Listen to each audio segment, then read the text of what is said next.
Otra vez buenas noches a todos. Estábamos viendo en la clase anterior este fenómeno del entrehierro, el circuito magnético, cómo se relaciona el circuito eléctrico con el circuito magnético, cuáles son digamos, las equivalencias y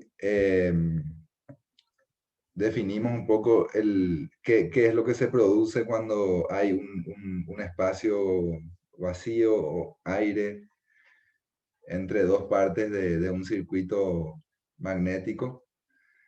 Y hoy vamos a entrar ya a ver un poco más en profundidad lo que es la máquina de corriente continua. Y acá se divide en dos, que serían los motores y los generadores de corriente continua. Hoy vamos a ver solamente una parte, todavía no los generadores, eso va a quedar para la siguiente clase. Entonces,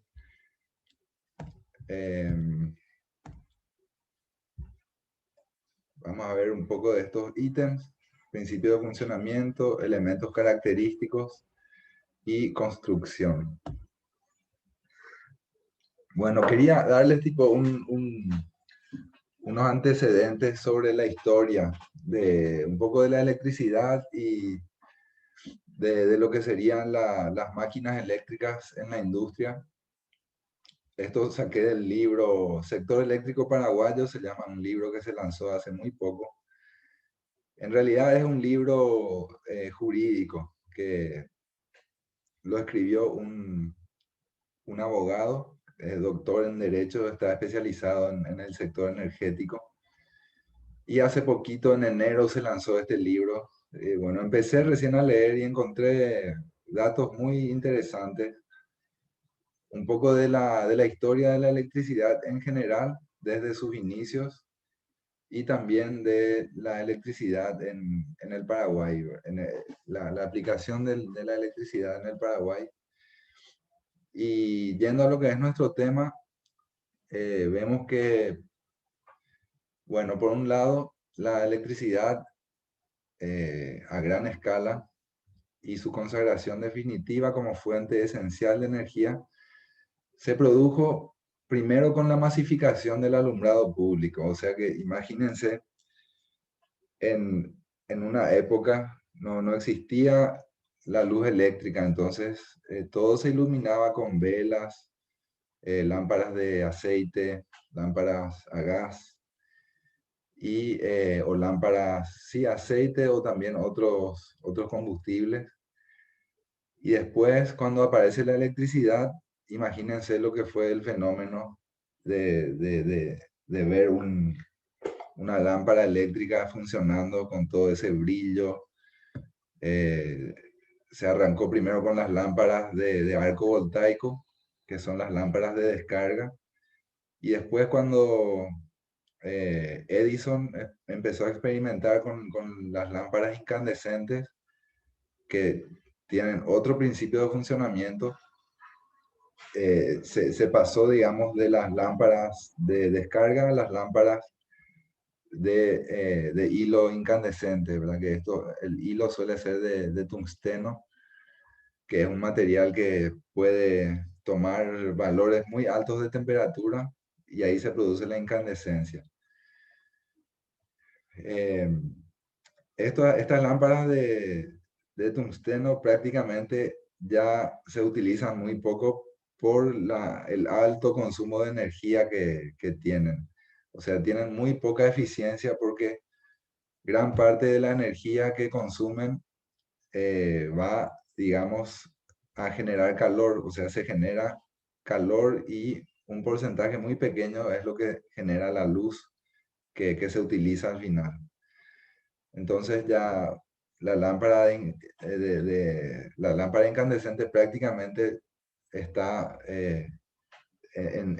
¿cómo se llama? En obsolescencia. Hay países que ya no permiten, ya no se fabrica en algunos países. Es todo a través de luminarias LED, lámparas LED.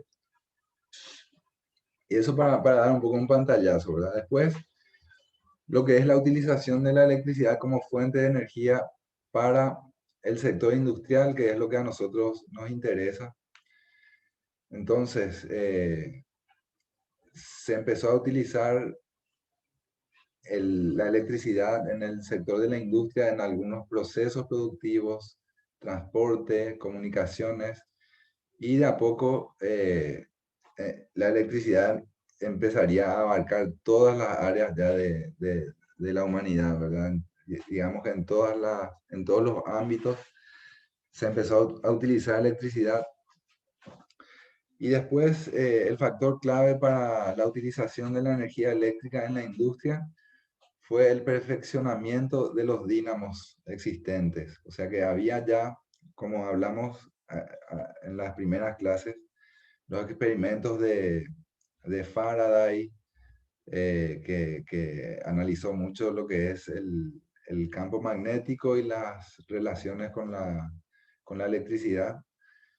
A partir de estos inicios hubo ya un perfeccionamiento de las máquinas, específicamente el dínamo, que fue perfeccionado por este técnico belga. Está mal escrito ahí, Selove creo que es. Selove, un ratito les confirmo. Cenove, ahí hay que corregir. Cenove. Gram es el apellido. Y él creó el dínamo de Gram en 1870, y este invento se convirtió en la primera máquina eléctrica de corriente continua y el primer generador apto para uso industrial. Después, bueno, vino la utilización de la electricidad con la aplicación del teléfono. Imagínense los primeros medios de comunicación a distancia. Hasta ese momento solamente existían las cartas. Si uno quería comunicarse con otros continentes, tenía que esperar 3, 4 meses que llegue primero la carta y después otros 3, 4 meses para recibir la respuesta. Imagínense, no es un emoticón que uno puede enviar al instante, ¿verdad?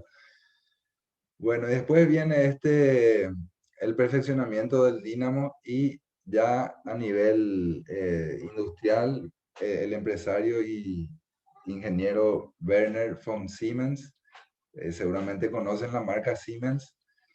Este ingeniero fue un gran inventor de diferentes aplicaciones en la electricidad. Inventó, por ejemplo, distintos sistemas de aislamiento para conductores, perfeccionó los materiales y, por supuesto, lo que es todo lo que es comunicación. Siemens fue y sigue siendo un gran líder en las comunicaciones en todo el mundo. Y en el sector industrial es una de las marcas más grandes de equipamientos, maquinarias, transformadores, motores. Está al nivel de las marcas más grandes: General Electric, Westinghouse, también ABB. Son marcas que dominan, digamos, el mundo del sector industrial y el sector eléctrico en general. Y bueno, él fue uno de los inventores en realidad fue el inventor de la locomotora eléctrica. Fue la primera locomotora eléctrica que se presentó en una exposición que se hacía en París, en Francia, en aquella época. Y la locomotora estaba ahí en la exposición, hacía un recorrido de unos 300 metros y paseaba a la gente como demostración. Entonces esa fue la primera máquina y la primera locomotora del mundo, ¿verdad?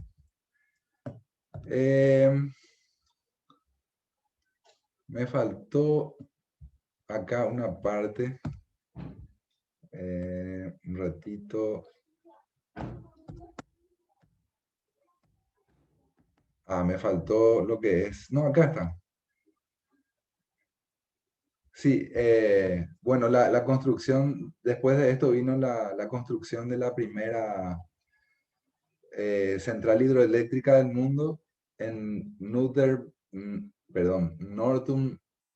Northumberland, Inglaterra, en el año 1881.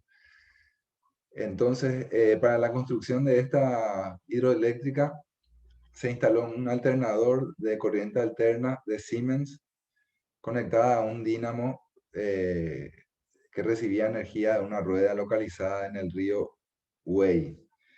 Esas son los antecedentes. Después, la segunda hidroeléctrica se construyó en Estados Unidos, en una ciudad que no recuerdo ahora el nombre.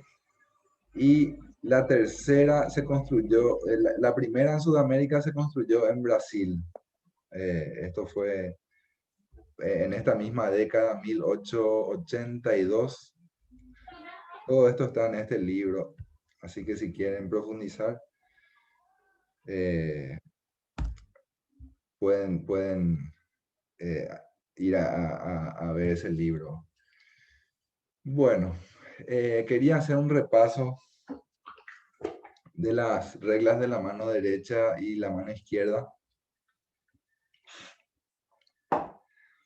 Estas van a encontrar diferentes explicaciones y aplicaciones en diferentes libros, páginas de internet. Y encontré una que me pareció la más, digamos, la más fácil. Y tenemos que recordar que la regla de la mano derecha se utiliza para lo que serían los generadores. Y la regla de la mano izquierda se utiliza o se aplica para lo que serían los motores de corriente continua. Y ahí está, esto es a modo de repaso, pueden analizar después. Hay una pequeña diferencia con lo que habíamos visto en una de las primeras clases. Lo que cambia es la denominación de los vectores en la mano. Pero digamos que el sentido, la explicación o la convención sería la misma. O sea que dos vectores que están multiplicados con un producto vectorial, esta multiplicación va a tener como resultado un vector que va a estar perpendicular a los dos vectores que son parte de la multiplicación vectorial. Entonces ahí en el dibujo, en el gráfico de arriba, se ve el detalle de los vectores de cada dedo, y en el gráfico de abajo un ejemplo para fijar estas ideas. Ahí pueden ver, por ejemplo, en este caso es un generador. Ven que tiene como una manijita ahí a la derecha del gráfico. Entonces ahí se muestra que el movimiento es hacia la derecha, ¿verdad? Y si ven la espira, la bobina que está, digamos, funcionando ahí como un rotor que gira, si ustedes analizan ahí y vemos, por ejemplo, que la fuerza va con el dedo pulgar, el campo va con el dedo índice y la corriente, entonces la corriente generada a partir de esta fuerza, de este movimiento, sería en dirección del dedo anular, ¿verdad? Del dedo del medio. Entonces, se puede sacar ahí el sentido de la corriente. Y también la misma regla, pero de la mano izquierda, como habíamos dicho, que sería para los motores. Y el mismo principio, ¿verdad? Dos vectores y un tercer vector que es perpendicular. En este caso nosotros, en vez de aplicarle fuerza, le aplicamos energía eléctrica, ¿verdad? Aplicamos una corriente, y como tenemos ahí un campo, este campo va a ejercer una fuerza sobre el conductor que está transportando la corriente.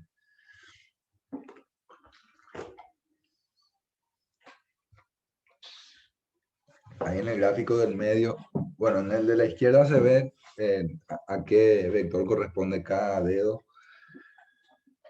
En el gráfico del medio se ve un ejemplo para entender ahí el sentido de la corriente. la fuerza, ahí pueden aplicar, entonces, el dedo índice apunta al campo magnético, el dedo del medio apunta a la corriente que nosotros aplicamos y en este caso el resultado sería la fuerza. Entonces se convierte energía eléctrica a ¿qué tipo de energía? Mecánica. Energía mecánica, que es lo que obtenemos del motor. De cualquier motor, ¿verdad? Puede ser un motor, o sea, la energía mecánica se obtiene del motor eléctrico, del motor a combustión. En este caso hay una conversión de energía eléctrica a energía mecánica. A ver, Ahora vos te voy a preguntarlo. ¿Qué es esa W del fondo allá? El gráfico del medio. esa es la velocidad angular, perdón, ahí está, el ancho de la espira, el ancho de la... Ven que relacionábamos el, el ancho de la, o sea, las dimensiones de la espira con la torsión. No sé si se acuerdan que eso vimos en las clases anteriores.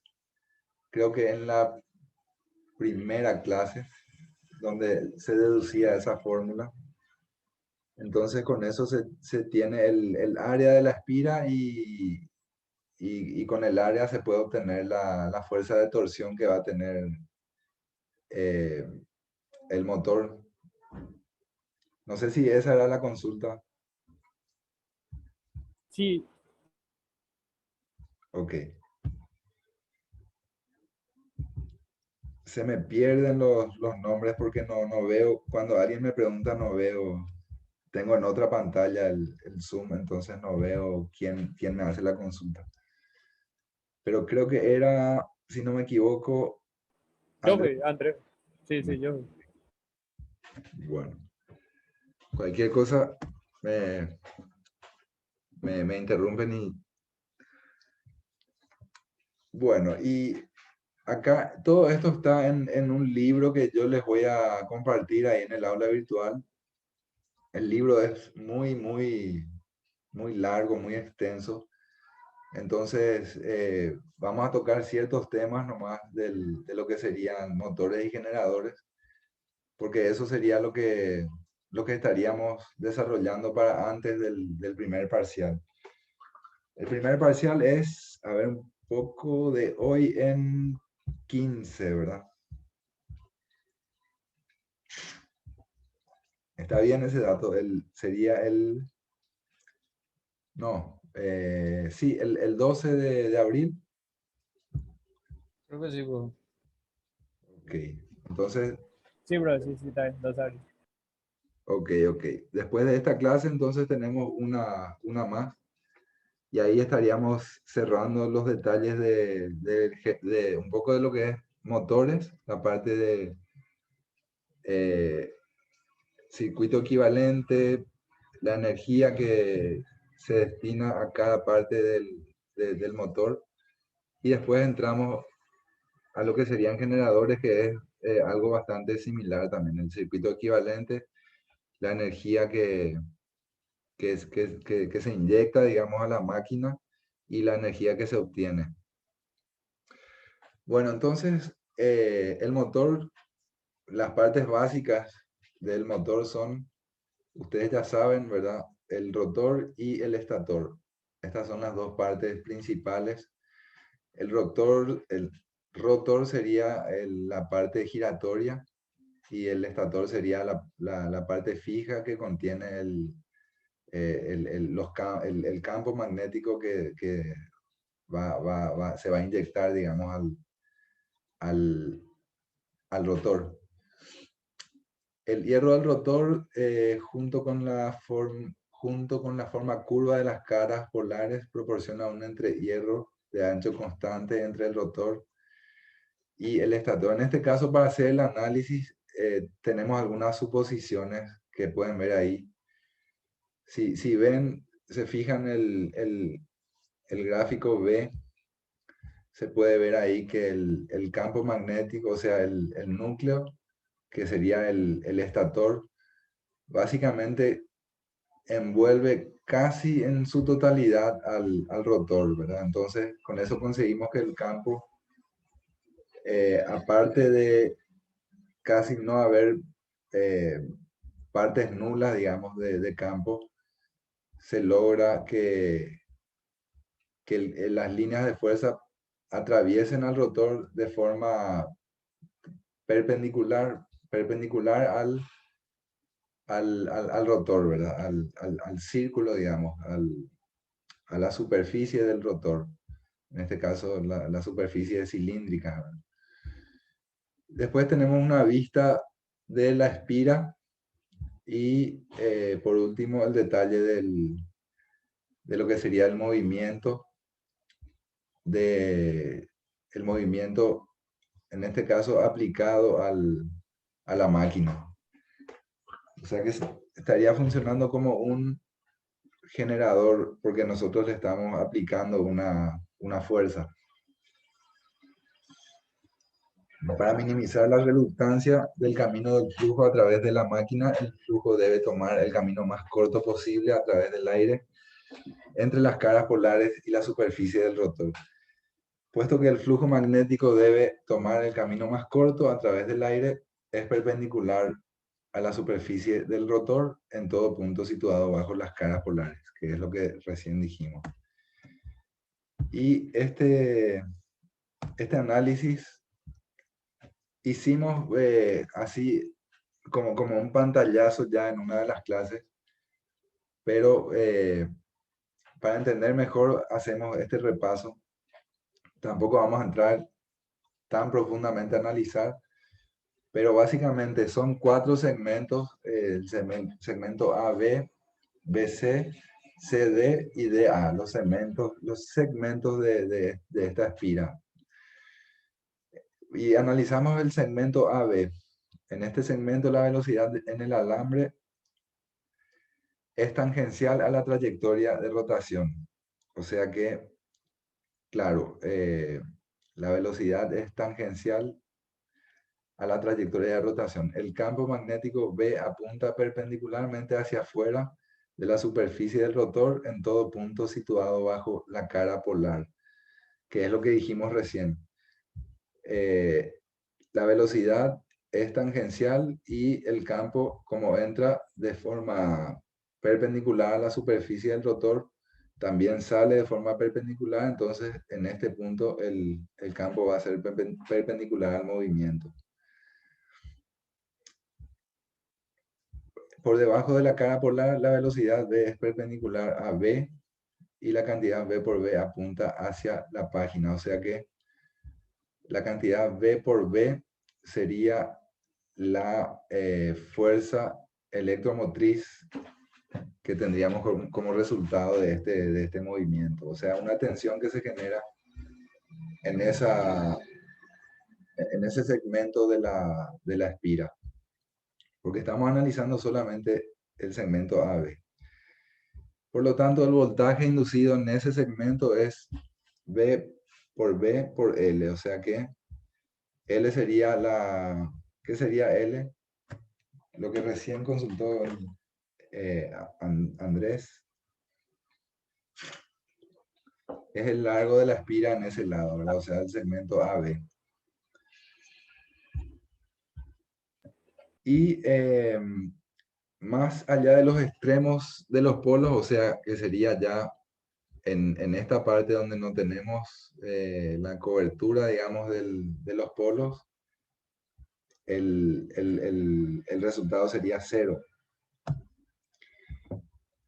Ahora el segmento BC, en este segmento la cantidad V por B apunta hacia la página o hacia afuera de ella, mientras que la longitud L tiene el mismo plano que la página, por lo que V por B es perpendicular a L. Por lo tanto, el voltaje en el segmento BC será igual a 0.